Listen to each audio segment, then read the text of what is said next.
మీరెప్పుడైనా కుండలు తయారు చేసే వారిని చూసారా? కుమ్మరి ఒక మట్టి ముద్దను తీసుకుంటాడు. ఆ మట్టి ముద్దని ఒక మంచి పాత్రగా మలచాలి అనుకుంటాడు. ఈ ప్రక్రియలో కుమ్మరి ఆ యొక్క మట్టిలో ఉన్న చెత్త, చెదారం, రాళ్ళు మొత్తం అంతా వేరు చేస్తాడు. ఆ తర్వాత దాన్ని బాగా కాళ్ళతో తొక్కుతాడు. ఆ తర్వాత మట్టి ఎప్పుడైతే ఒక మెత్తని ముద్దగా మారుతుందో అప్పుడు దానిని సారెపైన వేస్తాడు. ఆ తర్వాత ఆయన యొక్క చేతులతో దాన్ని స్వయంగా ఒక మంచి అనువైన పాత్రగా, పనికొచ్చే పాత్రగా దాన్ని మలుస్తాడు.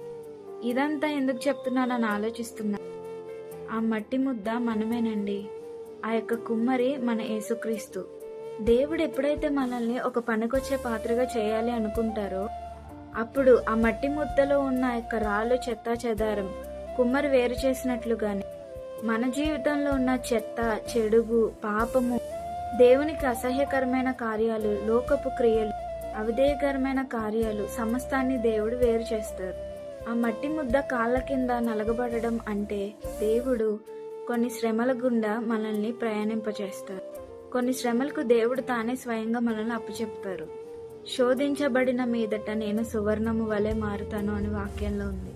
ఎప్పుడైతే శ్రమల గుండా మన జీవితం నలపబడుతుందో, మన హృదయం బాధలచే, అవమానాలచే విరపబడుతుందో గుర్తుంచుకో, అది నువ్వు సువర్ణంగా మారడానికి.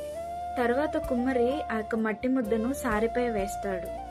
ఎప్పుడు అంటే అది పాత్రగా మలచబడడానికి ఆ యొక్క మట్టి ముద్ద సిద్ధమైనప్పుడు. మనల్ని కూడా దేవుడు పనికొచ్చే పాత్రగా ఒక మంచి పొజిషన్లో ఉంచడానికి దేవుడు మనల్ని సిద్ధం చేస్తున్నారు. ఎలాగా అంటే కొన్ని బాధల గుండా మనం ప్రయాణించినప్పుడు, కొంత వేదనకు మన జీవితం గురి అయినప్పుడు, కొన్ని శోధనలకు మనం అప్పగింపబడినప్పుడు కంగారు పడొద్దు, ఆందోళన చెందొద్దు.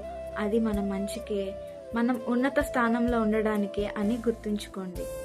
తర్వాత కుమ్మరి ఆ యొక్క మట్టి ముద్దని ఒక మంచి పాత్రగా మలుస్తాడు. తరువాత దాని విలువ పెరుగుతుంది. దేవుడు కూడా ఈరోజు మన విలువను పెంచాలనుకుంటున్నారు. ప్రార్థిద్దాం. మనం ఇప్పుడు ఏ యొక్క సిచ్యువేషన్లో ఉన్నామో, ఏ బాధలకుండా నీ జీవితం వెళ్తుందో నాకైతే తెలీదు. ఇప్పుడు మీరు ఏ శోధనలో ఉన్నారో నాకైతే తెలీదు. గుర్తుంచుకోనండి, ఇది మీ మేలుకే.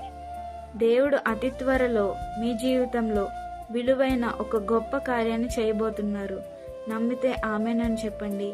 ఇప్పుడే దేవునికి మన జీవితాన్ని అప్పగిద్దాం. తద్వారా దేవుడు మన యొక్క జీవితాన్ని పనికొచ్చే విలువైన పాత్రగా మార్చునుగాక. దేవుడు మిమ్మల్ని దీవించునుగాక. కంగారు పడొద్దు. శోధించబడిన మీదట నీవు సువర్ణము వలె మారుదువు.